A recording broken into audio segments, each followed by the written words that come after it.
आज आपण पाहणार आहोत मटकीच्या डाळीच्या सांडग्याची भाजी। त्यासाठी कढईमध्ये सांडगे घेतले आहेत आणि ते सांडगे आपल्याला तेल घालून असे खरपूस लाल रंग येईपर्यंत भाजून घ्यायचे आहेत। हे पहा मस्त कलर आला आहे।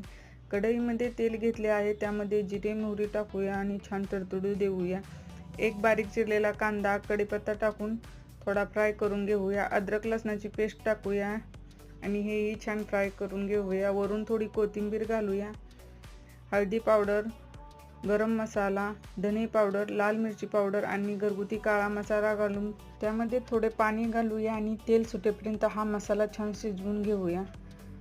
पहा आता आपण झाकण उघडूया। मस्त तेल सुटले आहे मसाल्याला। आता वरून भाजून घेतलेले सांडगे घालून घेऊया, मिक्स करूया आणि थोडे पाणी घालूया। चवीपुरते मीठ घालूया। वरून 4 चमचे शेंगदाण्याचे कूट घालून मिक्स करूया आणि झाकण ठेवून 5 मिनिटे हे सांडगे शिजवून घेऊया। तयार आहेत झणझणीत सांडगे।